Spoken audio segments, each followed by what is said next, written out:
Today's endeavor will be, hopefully, reassembling the front wheel. I have the brake discs all painted up, the steering, the speedo assembly, new set of bearings, an all balls kit. Have all of the hardware that I have shined up on the wire wheel and cleaned all the rust off of all the bolts. They look pretty good. Also cleaned up the axle and all of its spacers. The rim has been polished, at least as good as it's going to get. I have, as I mentioned in a previous video, painted the spokes and the hubs. They are looking nice and shiny. I'm actually quite happy with how they turned out. I also have, you probably just see on the edge of your screen here, a fiche showing the order that all of this goes together in, not because I couldn't figure it out or because I haven't done this before, but because I haven't done this specific bike before, and you can't always go by how things came apart because you don't know who put them together last. So it never hurts for something like this, especially on the parts that are crucial, like, you know, the wheels, that you have just something to double check how everything fits together. The other reason, for example, is a lot of kits are universal. So for example, my bearing kit came with these two seals, which, as far as I can figure, do not fit anywhere on my bike. So I'm pretty sure they were for a different model. I will double check that before obviously taking this thing out and riding it, but the fiche doesn't show any seals, it just shows a dust cover, which is not either of these. This is the dust cover that it shows. I would have called it more of a spacer, but the Suzuki fiche calls it a dust cover, so, you know, who am I to argue? And as you can see, the seals definitely fit nowhere close to inside it, so I'm pretty sure this kit also fits the Gamma, and I'm pretty sure that's probably what these are for. So without further ado, let the swearing, hammering, and pounding begin. So first up, we are going to pop the old spent bearings out. Hopefully, with lessons learned from the rear tire, this does not take 8,000 years to do, or much swearing. They should just drop out. But as we've noticed, it doesn't always go quite as planned.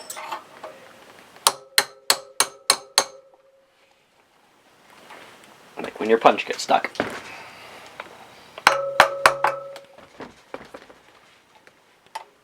Wonderful.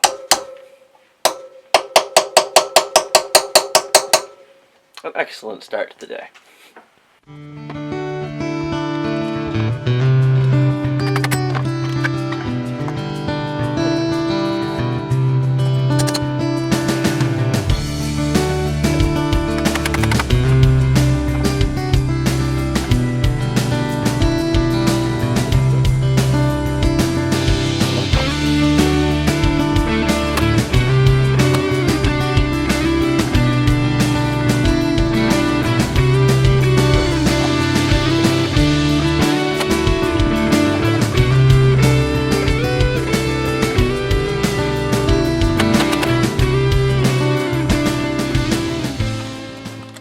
Wasn't near as bad as the old one. Oh yes.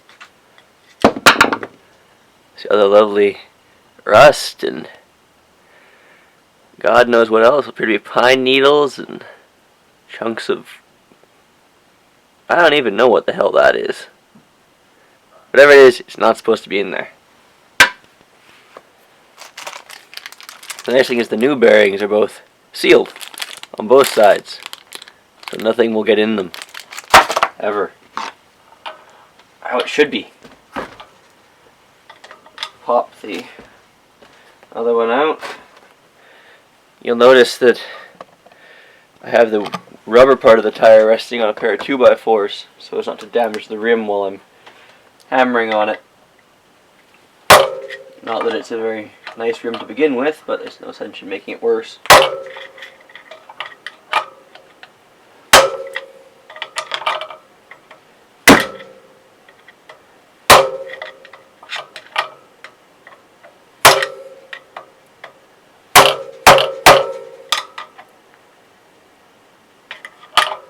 Huh. This bearing may put up a little more of a fight.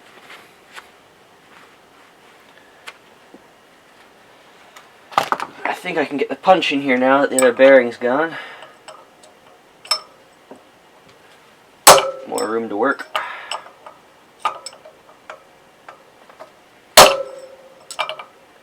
Doesn't feel like it's moving.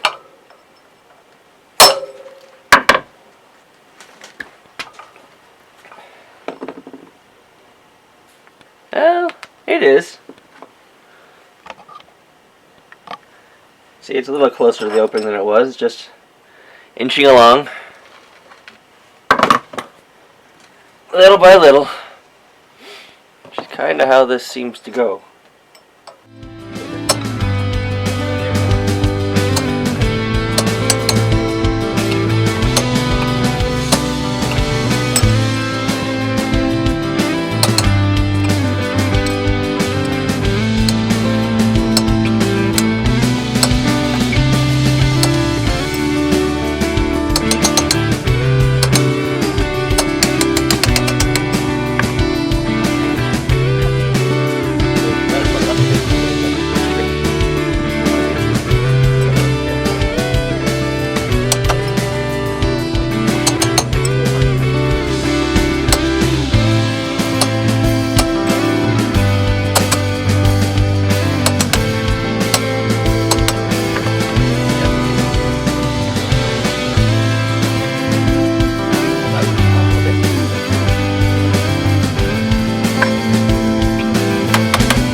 And there we go.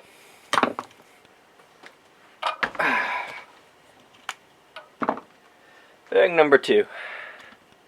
Equally full of goo and nastiness.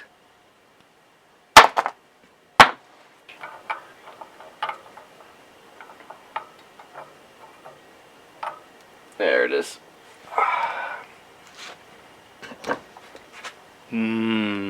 Rusty spacer. That's one that's going to get cleaned up on the wire wheel too, I think. After a trip to the solvent tank. In fact, I think I'll do that right now. And after a quick trip to the solvent tank, and a meeting with the wire wheel, it is not perfect, but it is much cleaner. Not that it really matters, it's just a spacer anyways. So, that brings us to just cleaning up this surface a little bit, where the brake disc rides, and clean the last little bit of tape off of the rim here.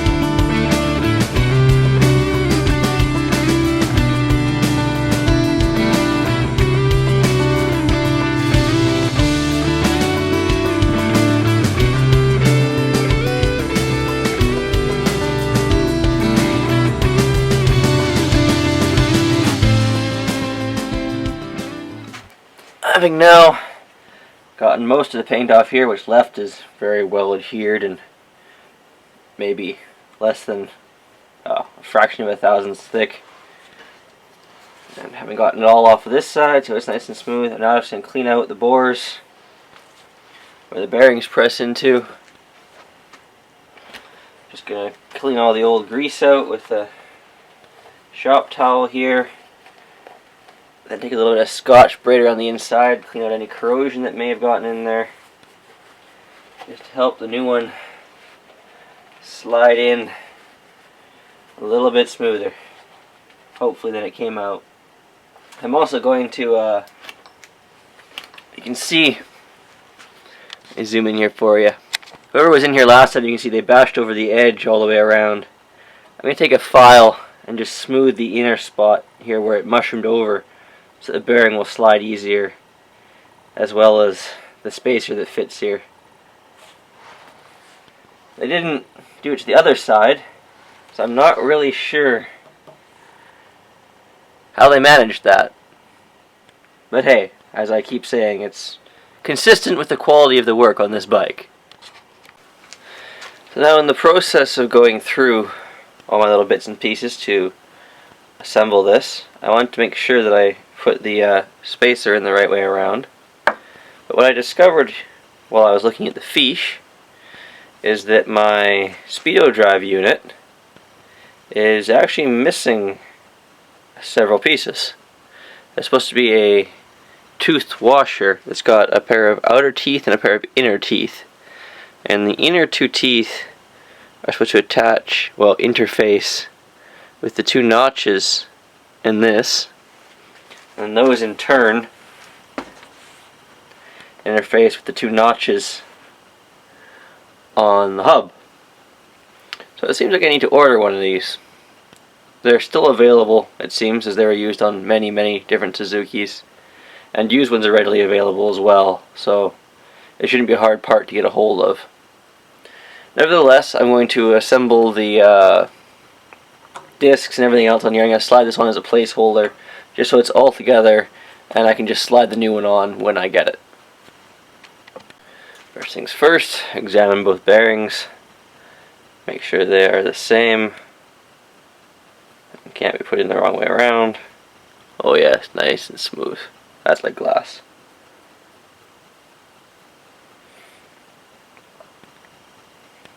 They appear to be exactly identical.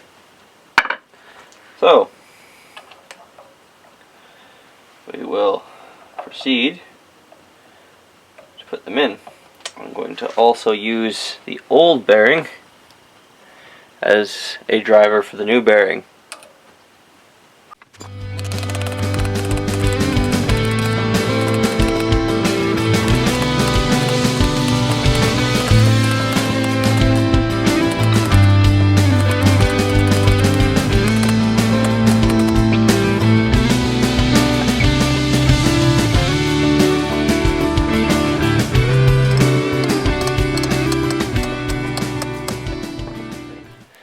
This is where the fiche can save you a lot of time and trouble. The eared side goes toward the speedo drive, which is on the toothed side of the hub, so it goes in this way. I'm going to imagine that that would suck to turn around, even more so if you had to take your nice newly pressed in bearings out. Something I don't feel like doing.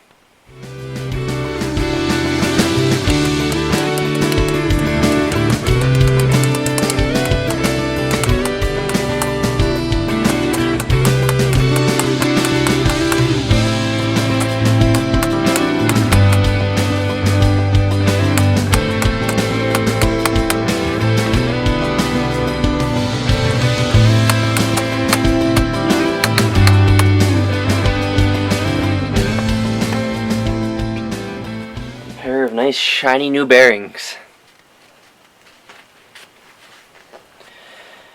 Next up,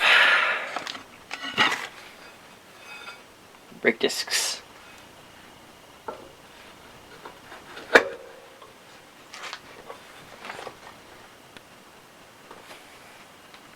Starting to look like a bike again. Yay! Locking tabs.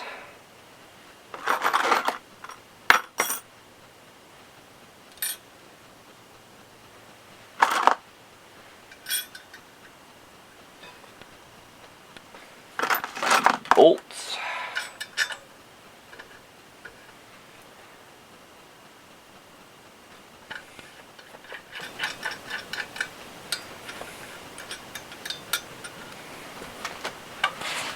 Other side.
there it is.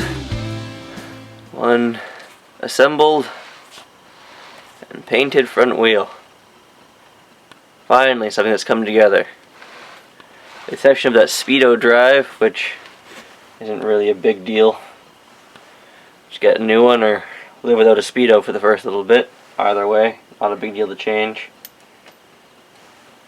I think that came together quite nicely.